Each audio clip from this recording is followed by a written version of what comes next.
There is a taste in here that you cannot find in other vegetables. And the more you eat, the more it's become tasty and you keep on, asking for it. What this farmer in Hawaii is talking about is not a vegetable, it's a tree. And while Vicky Domingo says it has an unusual flavor, there's more to this tree than meets the taste buds.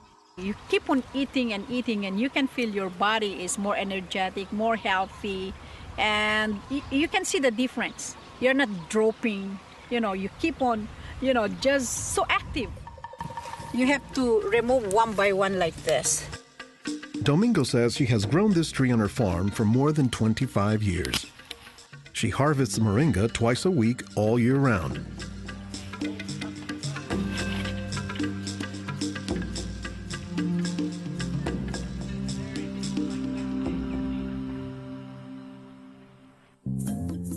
Every week, Domingo sends 1,000 pounds of moringa to the mainland. The rest of it ends up here at a Honolulu farmer's market, where most of her customers have eaten it their entire lives.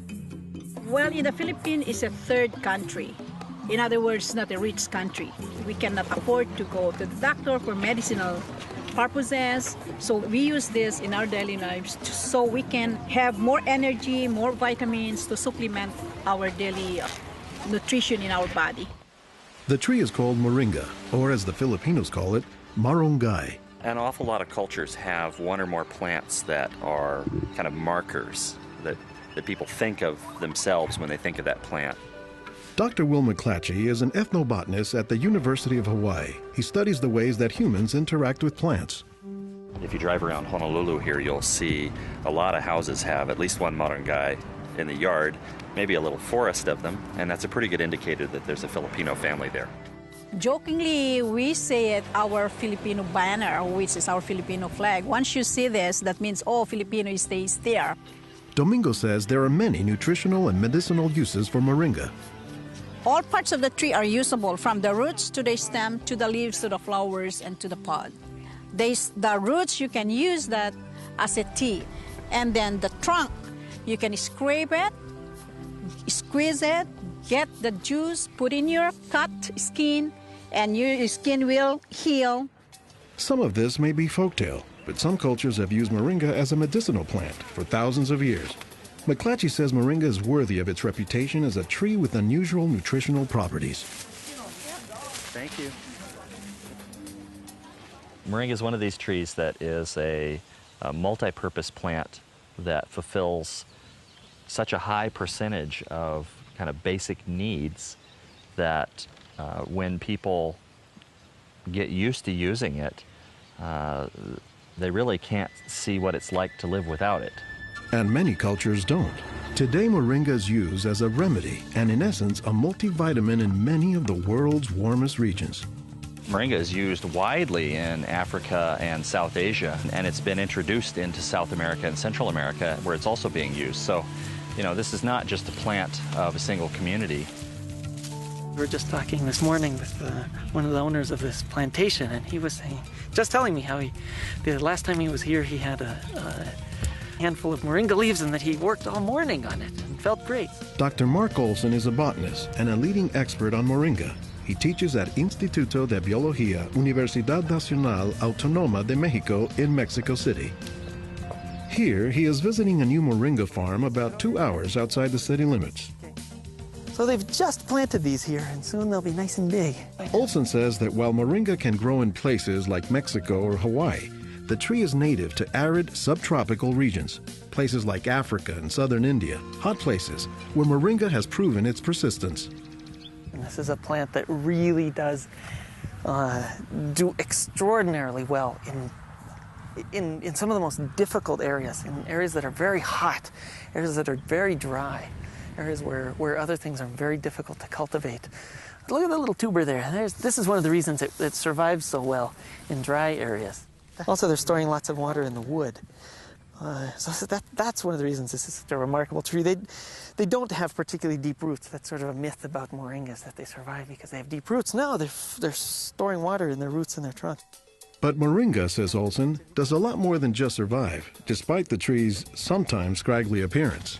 I don't think they're actually the most attractive tree. They're more a tree that you look at and you sort of love the way you love a scruffy friend or a scruffy dog. Because the branches sort of splay here and there, and they get burdened down with huge quantities of fruits on them. And that's actually what makes the tree so remarkable, is that it's such a generous tree. And that's because people have found multiple uses for so much of the tree, including its seeds. They're full of oil. You press the seeds, and then this wonderful aromatic oil comes oozing out, which you can use for cooking, you can use for cosmetics or lubrication or whatever. And the cake, the press cake, the stuff that's left over after pressing the seed, that is what's used for water purification. Water purification, Olson says, is especially useful in developing countries where clean water is hard to come by. But the benefits don't stop there. Some of the things I think are most exciting about moringa is, for example, the high vitamin content. There's a lot of vitamin A in the leaves. And worldwide, that's a problem. A lot of people have problems in development of their eyes because they don't have enough vitamin A. Moringa's vitamin A content, and its content of vitamins in general, has caught the attention of scientists around the world. So I started to read about moringa, and I was absolutely amazed about the richness in nutrients, in many antioxidant compounds, in vitamins. Dr. Monica Marcoux is a pharmacologist who has studied many plants. She has done extensive research on moringa and says it has significant nutritional potency. This subject is one of the topics of her recently published book, Miracle Tree. To me, it was just a natural pathway from my scientific background and my love for trees to writing this exciting book on one of the most exciting and extraordinary trees of our world.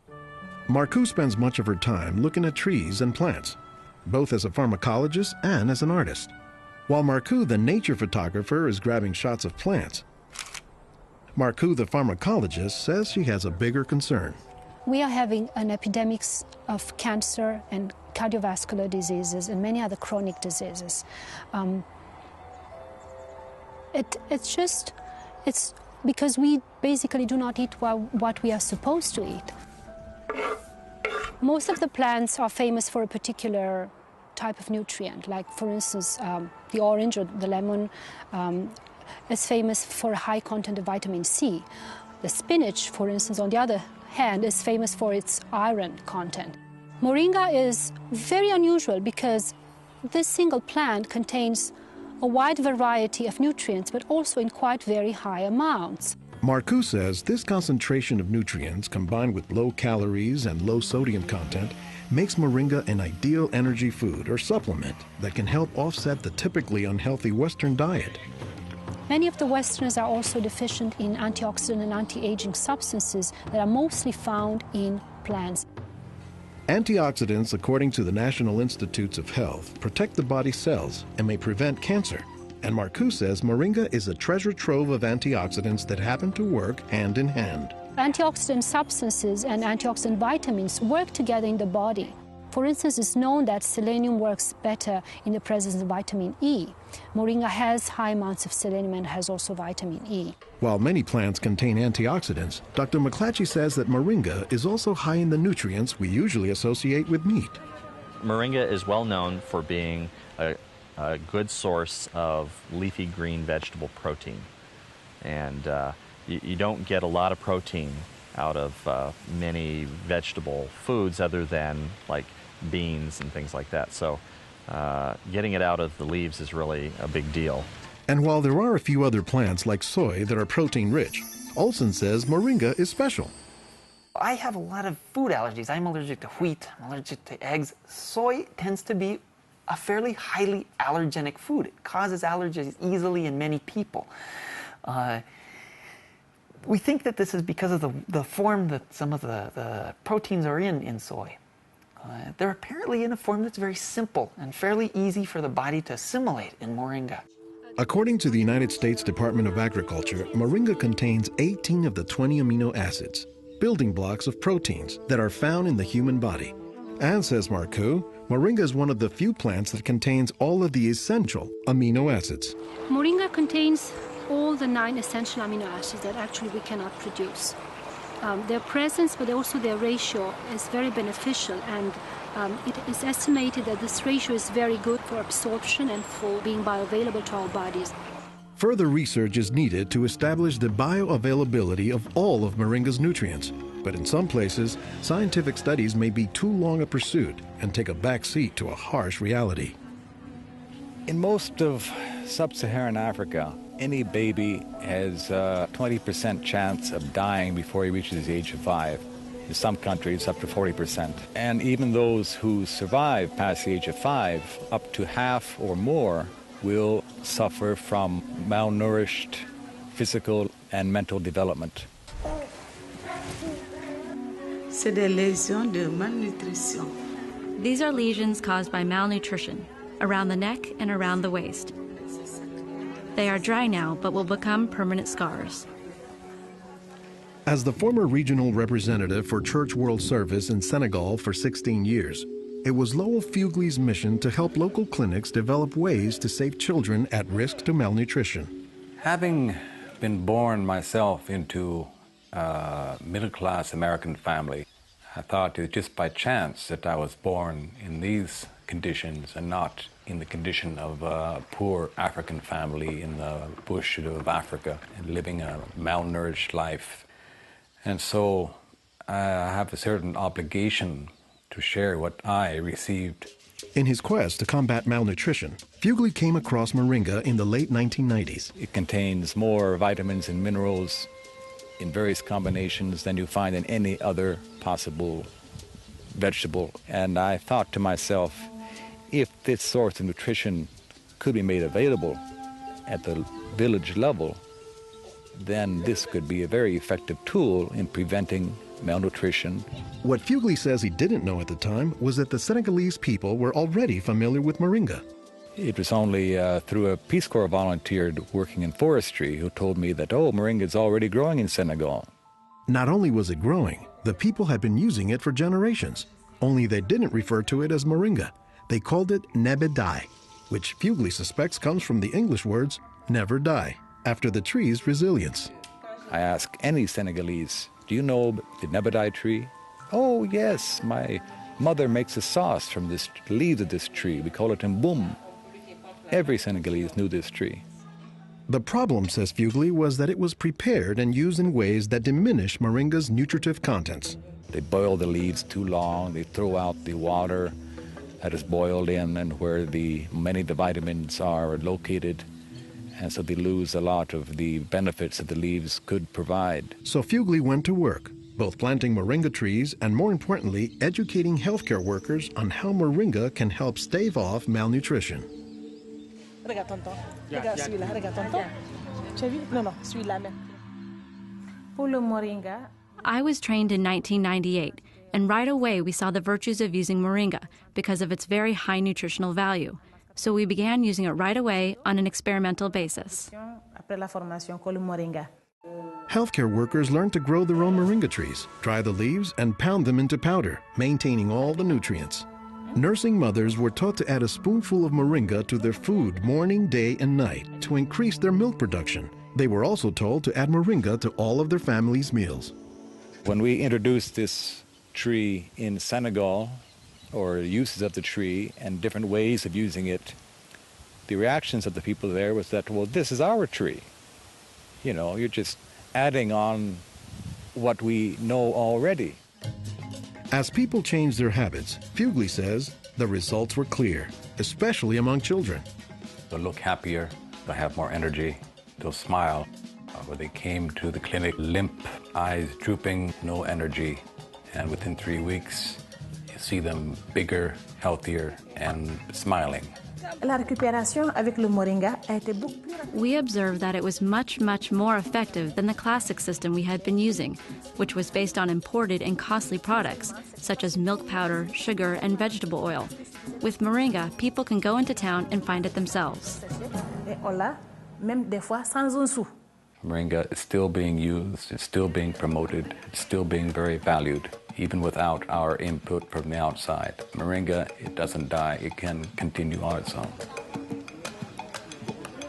So you have to eat the moringa on a daily basis. And all their grandkids are eating it every now and then, even my own children, and they are already professionals, and yet they come home and eat it. And while moringa is mostly considered an ethnic food, the trend, says McClatchy, is that more nutritious plants, like moringa, are finding their way into the mainstream. Our diets are pretty bad, although they are improving. But one of the reasons they're improving is because we're starting to adopt more and more of these kinds of plants. I've been in villages where the only trees that survive and grow well are Moringa oleifera, which is really amazing when you consider how many useful things the tree provides. Moringa it comes very close to being a perfect source of nutrients in terms of variety and concentration. So that is, I think, very unique about this moringa tree.